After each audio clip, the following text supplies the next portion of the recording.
ओम नमो भगवते वासुदेवाय। श्रीमद्भागवत महापुराण कथा का पाठ चौथा। ओम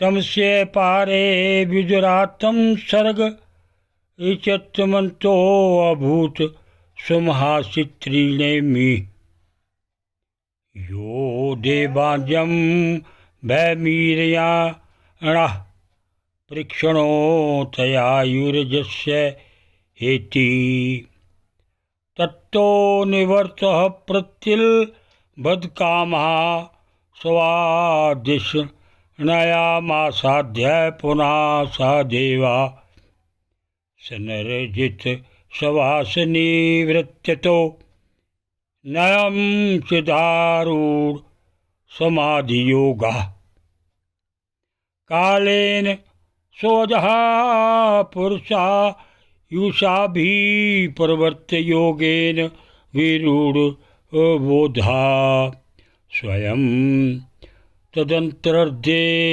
अभारत मपाशयात पश्यत यन् पूर्वम् मृणालुघोरयत शेषभोगा प्रियंक एकं पुरुषं शयानं पणातपत्रायुत मूर्धर क्षुधीर हतद्वातं योगान्तोये प्रेक्षां क्षिपन्तं हरितोपलादरे संध्या भ्रनिवेरुरुक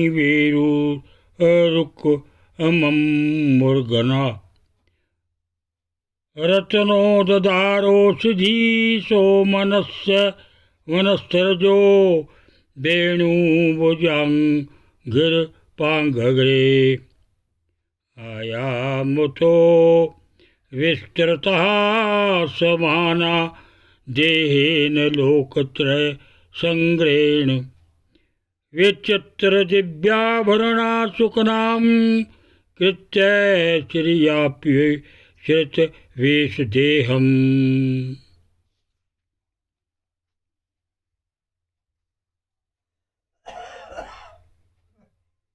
विदुर जी उस अपार अंधकार में अपने उत्पत्ति स्थान को खोजते खोजते ब्रह्मा जी को बहुत काल बीत गया। यह काल ही भगवान का चक्र है जो प्राणियों को भयभीत करता हुआ उनकी आयु को क्षीण करता रहता है।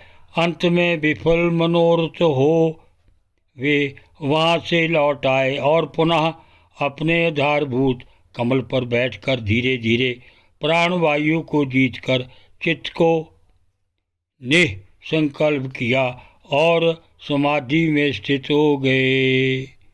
इस प्रकार पुरुष की पूर्णायु के बराबर काल तक अर्थात दिव्य 100 वर्ष तक अच्छी तरह योग अभ्यास करने पर ब्रह्मा जी को ज्ञान प्राप्त हुआ।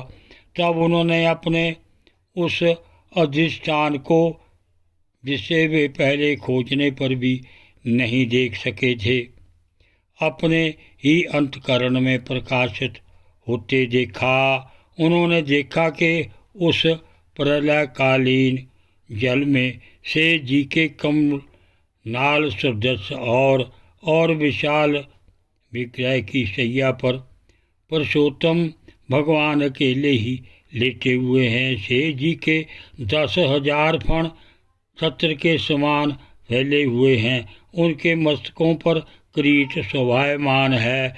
उनमें जो मणियाँ जड़ी हुई है उनकी कांति से चारों ओर का अंधकार दूर हो गया है। वे अपने श्याम शरीर की आभा से मरकत मणि के पर्वत की शोभा को लज्जित कर रहे हैं।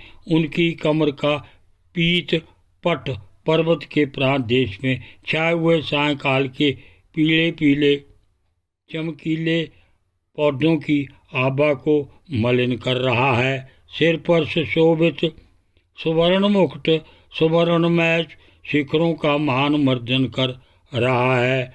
उनकी वनमाला पर्वत के रतन जलप्रभात औषधि और पुष्पों को शोभा को प्राप्त कर रही है तथा उनके भुजदंड वेणुदंड का और चरण वृक्षों का तिरस्कार करते हैं।